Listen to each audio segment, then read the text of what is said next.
Adobe Express is celebrating Small Business Month by providing small business owners, entrepreneurs, and side hustlers simple and tangible tips and tricks to help take your business to the next level. I'm excited to have Chloe Shih here today, who's a product manager on creator revenue at Discord.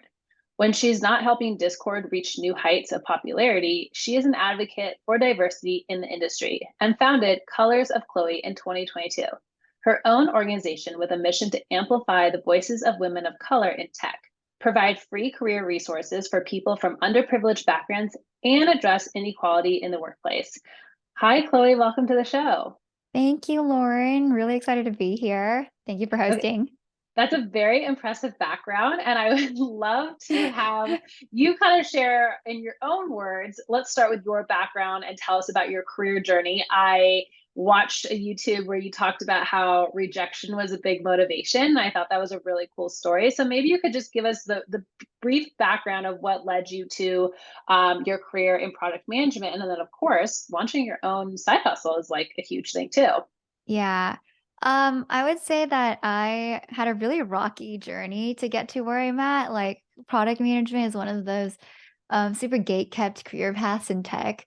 And so I'm a PM now at Discord. And then I did product at TikTok, which is like a whole wild beast.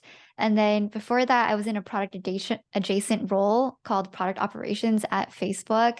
And then before that, I was in like creator partnerships and biz dev in startup land. And then I was at Google doing honestly nothing very impactful. And then before tech was just all like pre-med engineering work. Like I used to be a fossil researcher and I used to work Wow. at Boeing and I used to work at like a tumor cell biology lab. Like there's so many different life paths that got me here. Um, and finally I got to product after like several years of trying to break in. So that was not easy.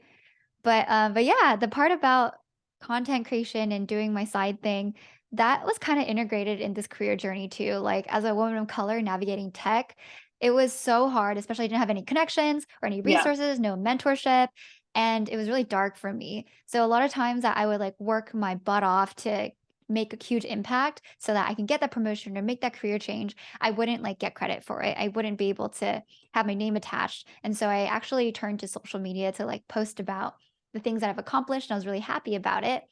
Um, but then it wasn't until I got my first PM job that I finally like made enough money to get my own place in San Francisco so that I can have the physical space and money to buy a camera and like all these software products. Like I was finally able to purchase like Adobe for making all of my videos.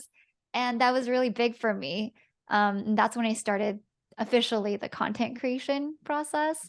And then, yeah, now I make videos all the And time. now you have your own personal brand that's making money on the side. Like you are living the dream of what people want when they start a side hustle. They're like, one day I hope maybe this will make money, and yours does as a content creator. It's funny you mentioned starting a business and like having to get all this set up right, because I remember when I launched Career Contessa, I was the same thing. I was a full-time recruiter, which I totally agree that product management is this wild west of tech that it's different Yeah, at it's every so weird. company. It's It's so so weird. weird. I It's don't really know. hard to, and also I find that when people like non overly technical people want to break into tech, they're like, maybe I'll be a product manager. So there's also like this weird thing where people don't really understand what it is, but Yeah. which doesn't help with the competition, of course. But when I was starting, similar to you, I felt like I had to get this set up and I had to get all these, programs and softwares. I remember having to hire a designer because you needed, No, same, I same. wasn't a designer, right? So I had to hire someone to create all that stuff. And I think for people who are listening to this today, I mean, one of the good news about where we started versus where they get to start is like there's tools now that can obviously make it a lot easier to build that personal brand. And you've done a really good job at it. So maybe you could just talk a little bit about like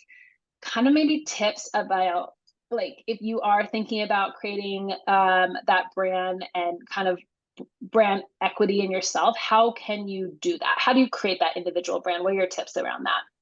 I mean, I think I don't know if I have like insanely great tips. I can share how I did it and like the the things I stumbled on and what I would do differently. But, when I was first starting out, I also didn't have a design background. So, like, I had Photoshop and I was like, "What do I do?" And then every time I make a square, it's so ugly, and I Yeah. don't know what colors to pick and what fonts to pick. So that was like a huge rabbit hole and a huge time sink. And I felt like I didn't really have to do all of that at the beginning. But the first thing you really have to figure out building your online presence and figuring out like your vibe, your banners, your logo, the naming, the color palette. And if you look back onto my YouTube channel, I started on YouTube as like my first thing. My thumbnails are like a mess. Like I'm cringing so hard at what at what I used to make, because I just didn't know how to do it. And I think nowadays there's so many other tools to automate or like give you templates or just examples that you can just copy. Like you don't have to be a trained designer to be a content creator and have like a Yeah. pretty beautiful brand. You also don't need to hire like a freelance designer and pay thousands of dollars. Not at They're all. just In fact, I would argue that like it's better to use the tools that exist out there. Obviously, Adobe Express yeah. is like amazing with their templates and the branding and the Yeah. colors. Like, I mean, gosh, that would have saved me hours and so much Yeah. money. And also it allows you, I feel like, to play in like a safe way. Because when you are coming up with your brand identity, to your point about like, do you want a square? Do you want a circle? Uh-huh. Do you Uh-huh. want this? Yeah. Do you want that? Right? You know, the thing I spend so much time on, actually, you know how thumbnails where you have to crop out your like your person so you can create like Yes. a stroke around it? Like that took me so much time and I just found out that you can do this really easily on Adobe like you literally on Adobe Express can just clear the background in one click. And I'm just screaming because like I had nights where I would click every like point around my body and then I would lose my work and I would just like bang my head on my computer and it's just crazy how fast the content space and, like, standards for operations and design have changed now. So, Yeah. I just wish I, like, knew about this earlier, But I but I think what's great about your story is like you got started anyways. You're like yeah, my early thumbnails are ugly and gross, and I think one of the things that stops a lot of us from getting started is we want it to be yeah, perfect. We want to know exactly what something is going to be. I think a lot of content creators, once they get to a certain point, people are like, "Oh, they must have always had it together." Like looking at your YouTubes now, you're no. like, "Oh my God, these are amazing. They're edited quickly. She's quick to her point. She must not have multiple takes of a video when she's doing it." And I'm sure that's not the case, but I think that people see kind of the finished product and they forget it had probably a messy start, but they started, which is really important. And Yeah, I know you mentioned in one of your videos that you went to like a networking event and a woman literally looked you up and down and just like yeah. ignored you, and you felt like she rejected me and I'm going to prove this person wrong, and I'm going to make it not just as a product manager but a woman in tech. I'm curious, like, do you, obviously that stuck with you, like how do you feel about the rejection fueling the motivation today? Yeah, that really sucked when it happened. I think I was 25 at the time, and to just be at a place where I just wanted so badly that for someone else to like validate me, and then for not only like this woman to scoff at me for being at a Forbes event, and then me going home telling my best friend I really would like to make the Forbes 30 under 30 list, and him just judging me completely for doing it and like telling me I'm not good enough for it. It hurt a lot, and it gave me this chip on my shoulder to prove them wrong, but after 4 years, in the entire marathon, like, I honestly started to forget about them. I don't think I was fueled as much by the resentment of their actions and their words, but more of, like, it motivated me to not be distracted, I think. Like, most immediately, it was like, "Hey, look, I can't be going to, like, these social events, I can't be spending this money, I can't be spending time with people who aren't necessarily, like, kind to me. They're people I need to prioritize what I want." And then over time, that practice and that focus helped me continue to be true to, like, my own dreams and aspirations and validate myself. And so when I went for Forbes 30, I was at TikTok at the time. I did get rejected the first time, and I was like, I it hurt. It hurt a lot because all my hopes and dreams were on this. But that rejection, from Forbes taught me that Forbes is not it is not the end all be all. Like, it didn't change what I accomplished, and a lot of, and it's kind of an arbitrary award, just like most awards. So when I went for it again last year, it actually came up on me. I was like, wasn't going to go for it. And then I was talking to my manager about it, and he was like, "Yeah, you should just go for it. I'll just nominate you. No big deal." And I'm like, "What? Like, I didn't have to prove anything to you, and you're just here to support me." And so I went for it, but I really level set it myself and told myself, "Yo, if I don't get it, it's not a big deal. If I get it, like, yay, that's awesome." But yeah, that doesn't change anything that I've done and that I will continue to do. So, I I'm really love glad I that. got it though. Yeah, but I Yeah, also know, you get to say forever you're Forbes 30 under 30 too, right? Like yeah, that's just like a very cool thing to add to your, yeah. the personal brand that you have. Yeah, and I think that on the outside looking in, I felt that those who made it are, like, untouchable, like, these are legendary people, they're so different, but honestly, I met so many people who are not on the list, and sometimes they're, like, a lot of times they're way more successful, way cooler, way better, so, um, I think some advice for the Forbes 30 part was just, like, it's honestly just a title, and there are amazing people and amazing impact outside of this small list. So, I wouldn't discount anyone who, like, didn't make it. Yeah. Absolutely. I have this saying that everyone on this podcast is probably tired of me saying. I call it glitter and glue. And the glitter, you need to have both in your career, but the glue is like what holds the career together. So like all the Yeah. years you have spent honing your skill set as a product manager, as a content creator, putting in the hours, creating those videos, finessing that skill, building like your day in the life is clearly touching lives somehow. That's the glue. That's the stuff that you spend long hours doing Yeah. all the time. And the glitter is that one moment of 30 Forbes 30 under 30 recognition. And while it feels good and you want to have both in your career, it's sometimes I think to your point, you can put too much of your focus on the glitter items and forget about the glue. And Yeah. that's really challenging. And it's, people will ask me like, well, what's the balance? It's like, well, it's not always a 50-50 balance. It's kind of like you and your partner aren't always going to be 50-50 with stuff, right? Yeah. So and speaking of 50-50, I want to talk about a day in your life. One, it's kind of the theme of what you vlog about, but also people listening to this are probably like, how do you do it all? Because you are a full-time product manager, you are a content creator. I would imagine that time management is a top priority, as you said about focus. So, what does a day in your life look like balancing these two career journeys, and how do you optimize or manage that time? Um, yeah, I get this question a Tell us all your lot. secrets, basically. No, I think the honest answer is that I do not have work-life balance at all.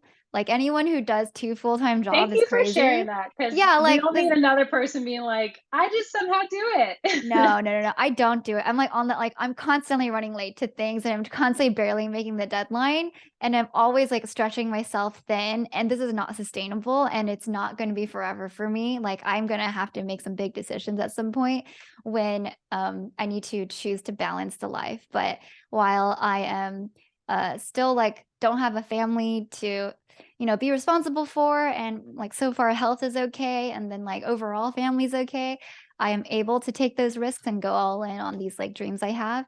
But yeah, my day in the life, honestly, is not very interesting, it's not very fun, it's really dramatic. It's like it's like a lot of work, it's, like, very whiplashy. It's just like, I wake up, I start working, I try to make it, I try to eat, I try to drink water, I try to finish, I go from meeting to meeting to meeting, and then, maybe I'll take a walk at the end of the day to, like, remind myself that it's okay, and then I come back, and most of my nights are really editing, scripting, revising. Like, I have a Discord where I just sit in the Discord VC and I just, like, co-work all night, and then people can come in and out and then, like, co-work together if people are working on their side hustles or they're working longer hours for their main job. So, I've been trying to improve my efficiency on my day-to-day. I think it's very dangerous for me to say, "Hey, look, I can do both and you should do it too," because I don't think it's healthy, but I think there are smarter ways to do it, and, one of those ways I kinda talked about was, like, making sure you have the right tools to make you go faster. There's a lot of, like, workflow inefficiencies, that took a lot of time. Like, in the past on my YouTube videos, I would write the number of hours it would take for every video, and usually it went from, like, 20 hours to 25 hours, and that's too many, so I found places to easily, cut parts down, whether that's like scripting or editing, templates, um, fonts, graphic choices, all of that. If I could just find a library and just do it for me, that's really, really great. So in my next chapter, like now that I'm just starting to use Adobe Express and knowing that there's so many of that in the app, I'm like really excited to do that. Yeah. I also wanted to mention in my new 2023 life living in LA, I used to live in San Francisco, now I live in LA. There are a lot of creator events. There's a lot of creatives in LA versus like my circles in SF. And there's so many things to go to. So on the weekends, I'm packed with going to events and like I like, just meeting people in the scene and hoping that there's a big project that comes out of it, and also meeting other creatives who are doing part-time this, full-time that. It feels like there's more of a community because sometimes I feel really alone doing both. Like I can't hang Yeah. out, I can't chill.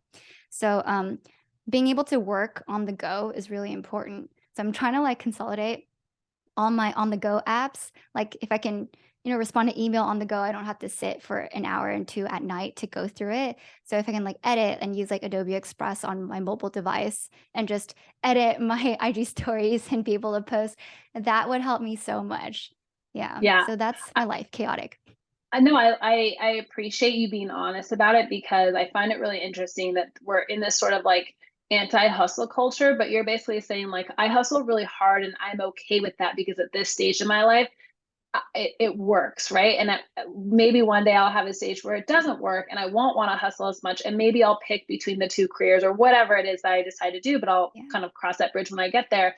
And I think that's really interesting because I was talking to someone the other day and we were talking about like losing our ambition. And I have two kids under the age of 2, and things change rapidly when all of a sudden people need you for everything.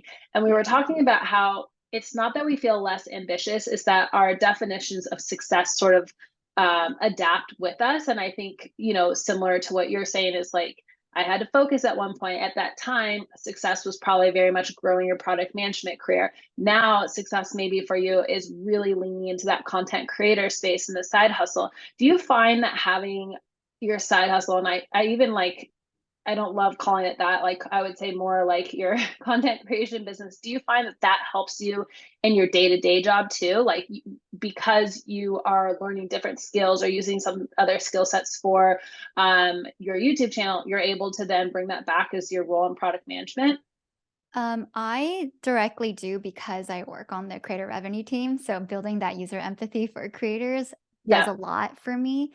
But more professionally, actually, when I wasn't in the direct space, it's a double-edged sword having content as being like more public, having a more online presence, because there's some parts of the industry that does not value social media, and Hmm. posting more about your vulnerabilities and your stories is actually less professional to them.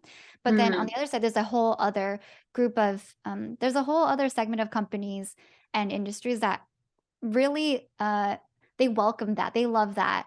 They love that leadership and that voice. And actually, I kind of one of my content or one of my videos blew up because I quit TikTok and I like shared about why. And it wasn't meant to be like anything big. It was just me sharing with my small amount of viewers at the time, like, hey, I can't really talk about this anymore. Here's a reason why I know I talked about this all the time. Now I'm moving on to a new chapter. And I got a lot of hate for that, but I also got a lot of love from a lot of other companies, and so many companies reached out to be like, "We love that story. Would you like to join us?" So that visibility probably filtered out the companies I probably wouldn't be a culture fit for, but like gained attention to the companies that I probably would be, and that I think is a positive in the career prospects. But yeah, I'm in a Yeah. good place now. It works out. There's a whole trend that's growing right now of kind of like company ambassadors too, where people are doing a day in the life at TikTok or a day in the life at Discord or a day in the life, for example, even your own brand. So I find that interesting that some people don't see it as valuable, because now I've been reading recently like companies are going out and trying to hire people in the HR space to kind of, or like hire people at their companies to be more like brand ambassadors on social media. Yeah. Um, Okay, speaking of social media, since you've worked at a couple of the big media companies, Meta and TikTok. What about some lessons in social media? And they could be branding lessons, they could be usage lessons. Like, what are some of your top tips, tricks, and lessons and advice for the rest of us who are using social media, maybe to help advance our careers, I would say, but just in general too. Yeah. I think I have two ways of thinking about this. And one is like the philosophical, like the why you're doing, it, and the other is like the tactical. Now that you know why, how do you do this to move fast? And Hmm. I think both are equally really, really, really important. For the why piece, like every time someone asks me, especially if they have a job in tech and they're like, I want to be a content creator like you've inspired me. I'm like, no, no, no, no. Like, I don't know if you actually want this. Like, do you want it because you love creating videos, you love telling stories, you love building a visual narrative, like that is a lifestyle choice. You have to be pumping out videos every week, but you can do it for like a few months and then be done. And if that's what it is, and that's okay, go ahead and try. But if your goal is to be a content creator on the side or even full time, like you have to love the process too, and know like why you're getting into this and to be in love with content because of a following is a very hard rationale. Like those people don't do very well in the long term. A lot of friends who are going through that, it's not easy to stay motivated and not burn out. Another lesson is like in the philosophical space is your performance isn't a reflection of you. So when you start pushing out, you know, the platforms, like I worked there, the algorithm and the platforms, we just kind of change and you'll flop for whatever reason. And you might just get hit with a shadow ban. And it's just not something anyone can do. And so, um, content is really just a slice of you. And some of the coolest people I've met are not online at all. And so their online persona is just not their whole thing. So just those who attribute their value to their performance and who they are online, it's a dangerous space to be in. So know how to separate that. Yeah, so that's a philosophical one. But more tactically, obviously, I've learned a lot to if I could go back in time and like do everything better, just having, like the straightforward stuff of making sure every video has a hook, you know what your value is, you know who your target audience is, and you stay true to that every single time. We alluded to this, good is better than perfect, like bias towards quantity of good enough and like 80/20 your work and use easy tools to help you get there faster. Like, yeah, like, it's crazy how Adobe Express has so many freaking templates that I could have used in the past, Yeah. but I spent 5 hours making a thumbnail. Like that time could be used to make another video and Yeah. continuous work is just will just make you a better creator over time. Yeah, Yeah. consistency is what matters. It's interesting.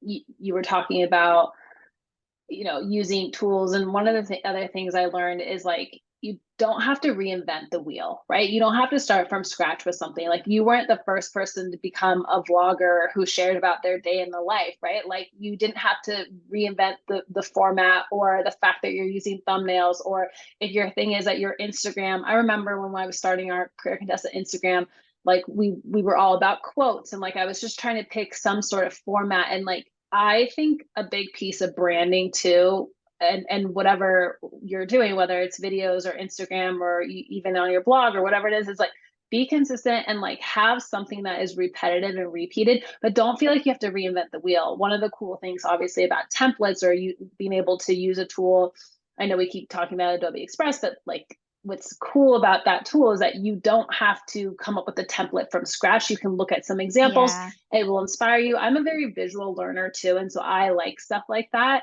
And I really feel like that is again one of the things that stops people is they tell themselves like, well, I'm not this thing, so I can't do it. I'm not a video editor, so I can't do that. I'm not a designer, I'm not a tech person. Yeah.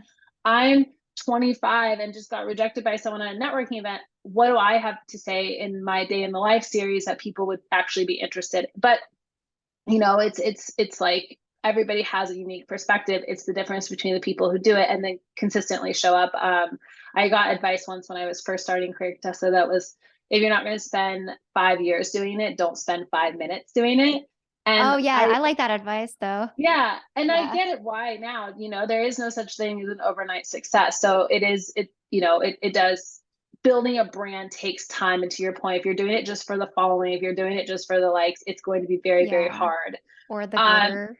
yeah, yeah. If you're doing it just for Yeah. the glitter moments, like you and I both know, it is like Yeah. those are far and few between. You got to do it for the glue and just like building a career or a side hustle, whichever one that you want to do. And there's a lot of people I would think that are listening to this podcast that are maybe building side hustles. Maybe it's not content creator, maybe it's that they want to become a career coach, but content naturally becomes a part of it, right? And Yeah. it's kind of like how everybody's now a media company. Everyone's now kind of a content creator, whether it's on LinkedIn, Instagram, whatever. I would love, as we wrap up, two more questions. But the first one is, what would be your advice for the first steps to take for creators, entrepreneurs, and people looking to build their own brand equity for their career? I think having like a long-term vision is really important. If your goal is to become a business owner, then this is it. Like this is great. But if your goal is to maybe just stay in your job today and become like an expert and a specialist and go to conference talks, like you might not need this life. Yeah, and I would say like the advice is the content life is it seems really shiny and exciting and that everyone is doing it, but the reality is most of the people at the top are not really doing it. And so you don't because they're not at the top and because they're at the top, they're not doing it, you don't really see them. It doesn't mean you can't live that path too. So if you want to do this, just really know why you're doing it and what it's going to help you get to. Yeah. So, You can yeah. create influence in your space without Yeah. having to be the content creator on YouTube Yeah. or whatever it is. Yeah, no, I Yeah. agree with that. Last piece of advice, since you have colors of Chloe, is advice for women of color trying to navigate tech careers. It sounds like it was a bit of a brutal start for you. Yeah, it was really, really freaking hard because I didn't have any support or mentorship. Like I had to find it within the company and like have a lot of people ghost me.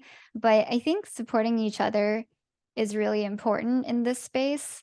Um, but I think for people who are going through this, who are women of color or just from underrepresented, underprivileged backgrounds, and you're not having the resources to get there, this the tech game is not systematically set up for you to win. And so failure is not representative of you. And it's going to be really hard to like hear the rejections and not go through like months of not making it, not getting the job, but that's not a reflection of how bad you are. It's just it's a tough place so that when you do finally get the one, when you do finally win, it's an even bigger success than you probably giving yourself credit for. I think that is like a key reminder. You've done something kind of crazy and don't forget how awesome you are and how far you've come. Mm. Yes, absolutely. Give yourself some credit. Chloe, this has been such a fun conversation and it's been very motivating, I think, for anybody who is in a moment right now in their career where they're like just feeling like a little off. I think this is Yeah. also like very motivating to hear like you got rejected, you pushed through, it happens, to stick with it. And then, of course, just like some very tangible tips about brand building and content creation. Where can people find you, follow up with you, follow your work, share all your links? Yeah, I am Chloe Shih, just my name on YouTube and TikTok, and then the Clobro, uh, I TheChlobro on Instagram. I think those are the biggest ones. I'm also on Discord, but like you can find all my links just on my Instagram or YouTube. So that's all. Amazing. Thank Yeah. you.